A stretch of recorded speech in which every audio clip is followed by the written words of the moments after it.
श्री सरस्वती नमः। श्री कृष्णाय नमः। स्त्री द्वारा मंत्र दीक्षा।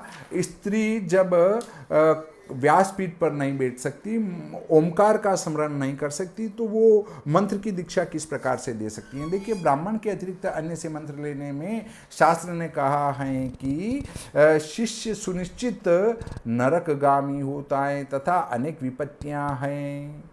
मतलब अगर कोई किसी ब्राह्मण के अतिरिक्त व्यक्ति से मंत्र की दीक्षा लेता है तो वो नरक में चला जाता है और उस पर अनेक विपत्तियां आती हैं। ब्राह्मणेतरान वर्णान गुरुन् मोहात् करोति यः स याति नरकम घोरम विपन्नोऽपि भवेत् ध्रुवम, ब्रह्म पुराण में आया है।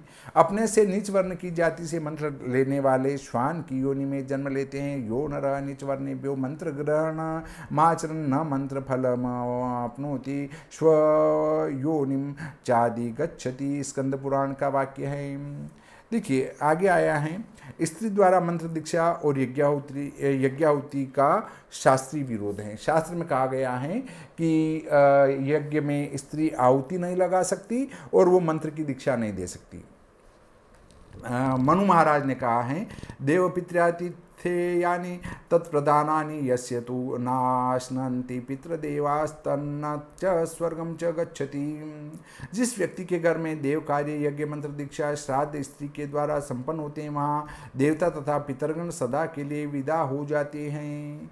अगर कोई मंत्र की दीक्षा दे रही हैं, श्राद्ध कर्म कर रही हैं, अगर वो महिला कर रही हैं, तो वहाँ से पितृगण सदा के लिए चले जाते हैं। जिस यज्ञ में स्त्री हवन करती हैं, नपुंसक के द्वारा होम होता है, जो स्त्री से मंत्र लेता है, ऐसे स्थल पर कभी भोजन ग्रहण नहीं करना चाहिए। अगर स्त्री हवन कर रही है या स्त्री से जो मंत्र ले रहे हैं या जो नपुंसक हवन कर रहा है, ऐसे स्थान पर भोजन भी नहीं करना चाहिए। मनु महाराज ने कहा है, ना श्रोति तते यज्ञे ग्राम याजी कृते तथा स्त्रिया क्लीवेन च हुते भुंजित ब्राह्मण क्वचित।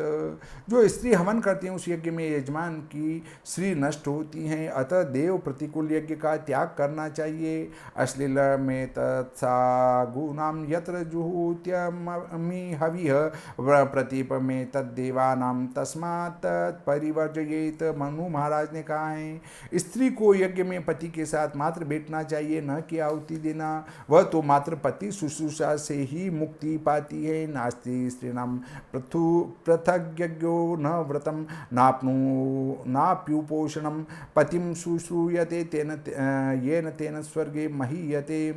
वो तो केवल पति की सेवा से ही स्वर्ग को चली जाती है। कन्या भी हवन नहीं कर सकती हैं।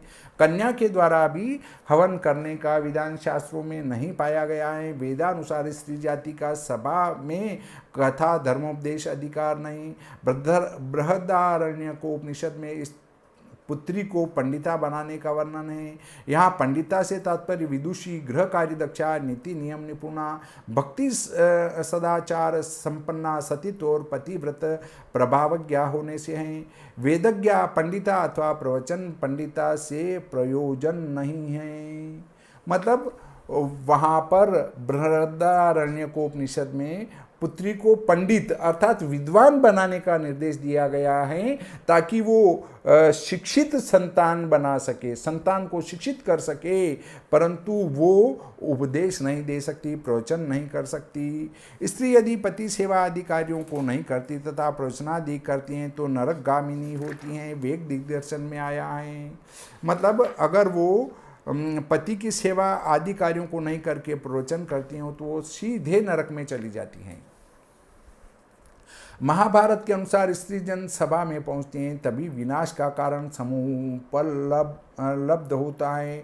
जब द्रौपदी को दुशासन ले गया तब द्रौपदी ने कहा था कि भीष्म द्रोणाचार्य विद्वानों के समक्ष यह अनीति, स्त्री कभी भी सभा में नहीं बुलाई जाती। मतलब सभा में स्त्री को नहीं बुलाना चाहिए। फिर नीति और उपदेश की बात मैं कैसे करूं, क्योंकि स्त्री को अधिकार ही नहीं है। स्वयंवर के अतिरिक्त सभा प्रवेश मना है। स्वयंवरम न यास्मि नृपे दृष्ट्वा रंग समागति न दृष्ट्वा पूर्वं चान्यत्र साह मध्य सभाम गता। सभा पर्व महाभारत में आया है। महाभारत में ये लिखा गया है कि केवल और केवल स्वयंवर हो तो उसमें ही स्त्री सभा के अंदर आती है, बाकी स्त्री को सभा में आने का अधिकार नहीं है। जब वो सभा में नहीं आ सकती तो व्यासपीठ पर बैठकर एक बड़ी सभा को संबोधित कैसे कर सकती हैं।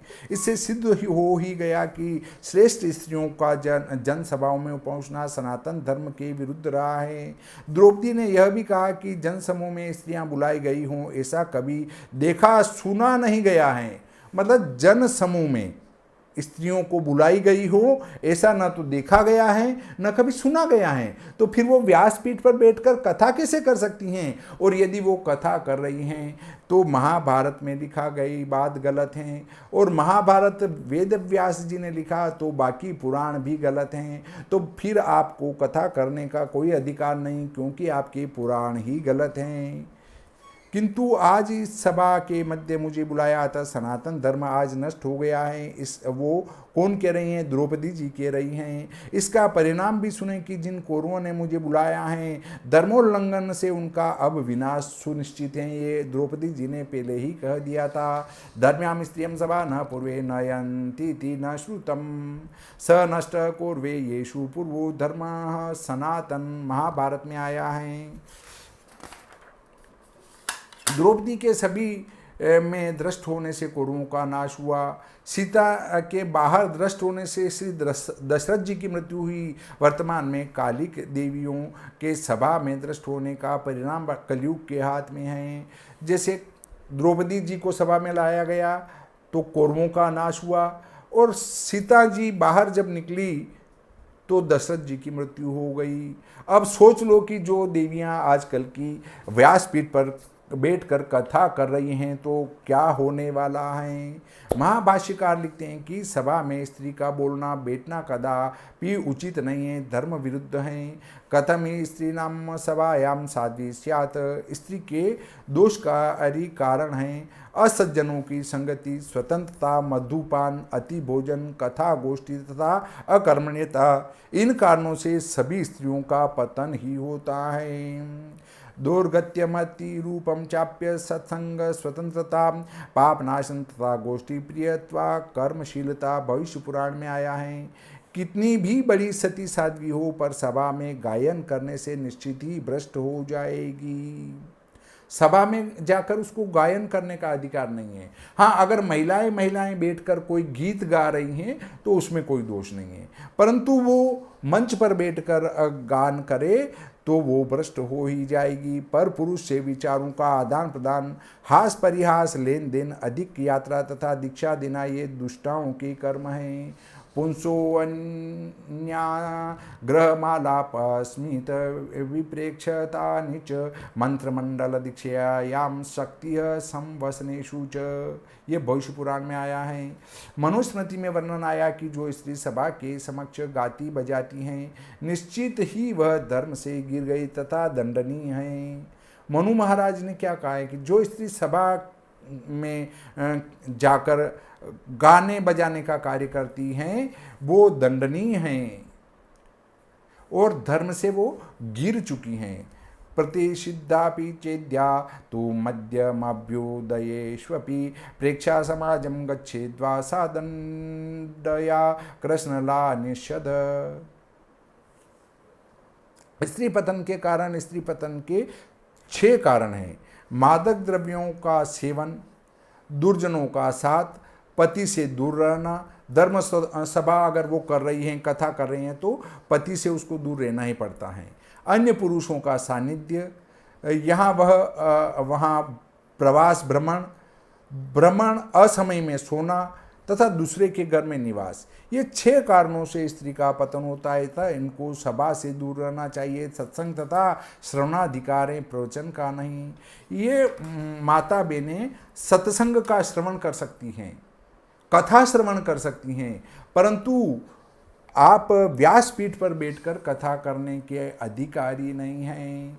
परिवारजनों के इतर वर्गों के संसर्ग से स्त्री निश्चित ही दूषित हो जाती है। इस वृत्ति में यह सभी संसर्गजन्य दोष नैसर्गिक हैं।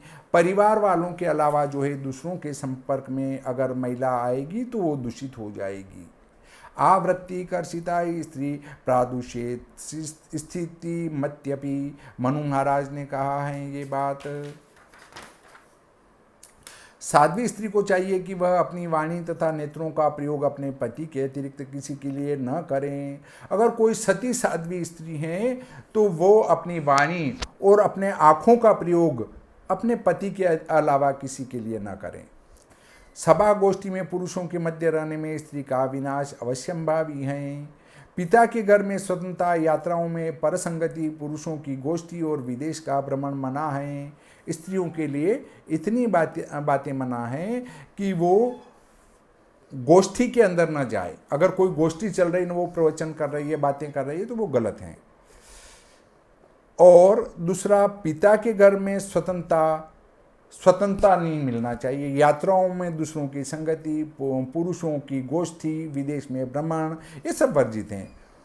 उपरोक्त 8 उद्धरणों से यह स्पष्ट हो चुका है कि स्त्री सभा में बैठकर उद्घोष, भाषण, प्रवचन, उपदेश नहीं कर सकती। यदि करती हैं तो सुनिश्चित शास्त्रीय अपराध कर रही हैं। अगर कोई माता बहन अगर व्यासपीठ पर बैठकर प्रवचन कर रही हैं, गोष्ठी कर रही हैं या उपदेश दे रही हैं तो ये शास्त्रों का अपराध कर रही हैं।